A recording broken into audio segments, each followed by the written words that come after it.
Welcome back to Travel Show Live. We ask the tough questions because nobody else will. And so I've got one for you, Johnny. You ready? Which is better, cruise food or all-inclusive food? All-inclusive, by far. Now, see, that's why we're talking here.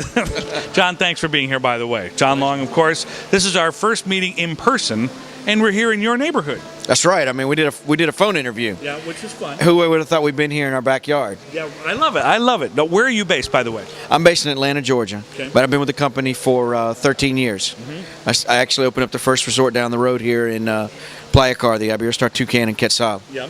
People need to understand about this company that it's based in Spain, but it's a family business. It is a family business, and you probably heard it's a fourth generation run family business.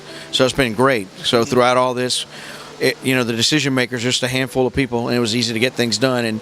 And also just because it is a family business, they really believe in sound family principles of taking care of the big family of Iberostar, the 22,000 employees. And that number is staggering. But on a side note, too, we need to talk about this particular property. And down here, when they come to the Riviera Maya, you guys have 5 properties now? Right. Well, no. Here, you're in the Iberostar Paraíso complex. Right. So it's a Paraíso resort. You've got 5 resorts, like you were saying, right? And a golf course. Right. And a full-service spa. And a convention center. And a shopping center. And even a merry-go-round. I was on the merry-go-round. I hope we don't have the footage of that, but I love the merry-go-round. Yeah, so you got it all here. Yeah. And then you move down the road. You've got how many other properties down the road? We have 2 more down the road, and then across the water in Cozumel, we've got the Iberostar Cozumel. It's a little small resort, 300 rooms on the farther southwest part of the island. I know we talked about this before, but I think it's very important. I know you've given these speeches a number of times. When you describe this experience to somebody that hasn't been on your property, maybe they've been to another all-inclusive, they've been cruising, so they've got a little bit of an idea. What's it like? How do you describe it? Well, I think just even when you're driving into the resort, you're blown away by you're seeing that Mayan temple. That's just the first thing you see. Then you're coming in and you see all these beautiful gardens. The smiling faces of the staff when you walk in through the lobby area. And of course you hear the atrium that we're standing in. It's like where Vegas meets Europe. You're just blown away. You're speechless. And then you go and try the food. Right. And you just don't stop. Right. Yeah. How long should people go for their first time visit? Is it a week, 5 days? What do you think? I'd say 4 to 5 days. You really get a full experience. Yeah. And then in terms of price range, you guys have worked very hard at making sure that you are accessible to different economic groups, right?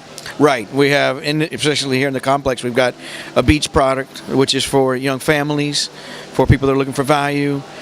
But don't want to sacrifice on anything because you've got everything you possibly want in those 2 resorts. Then you've got a luxury suites product, which is more upscale, but it's for families. And then you have where we are right now, the Grand, which is adults only, and it's luxury, all-inclusive. If you don't mind, can we switch topics because you're an American, you live in America. Do you think Mexico has a bit of a perception problem when it comes to visitation right now, today? Mexico is a country? Absolutely. Yeah. Aren't we still on a part of a advisory or something? I don't know. Who knows? I don't know. It doesn't matter. I've been in Mexico since the early 90s. Right. So I've never, feeling safe and all that's never been an issue. Here where we are, though, in Playa Paraíso, 20 minutes from the Cancun airport, it's a resort complex. Yeah. So the safety here, you got gated entrances. You got security everywhere.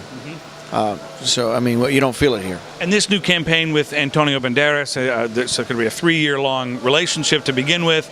This campaign, do you think that will help change that perception a little bit and help get people to look at visiting Mexico again? Well, I mean, yes, it'll definitely help Mexico. People are going to see, because the campaign is just, the first part of it's about Mexico, right? The Mexican beaches and everything else. But what we're looking for them to do is to really create an awareness about who Iberostar is. You have Antonio, it's like, wow, there's Antonio. Right. But then they got to go find out more about who's Iberostar, who are these guys, right? And then when they see it, they say, hey, man, they got a lot of properties in Mexico. Mexico's a pretty good place. Let's go check it out. I like that. Cool. Thank you, sir, for doing this, and thanks for having us, too. Oh, wonderful. I'm glad you're here. All right. Very good. Don't leave. I probably won't. Hang on a second. We have to do a quick break. We'll be right back. Stay right where you are.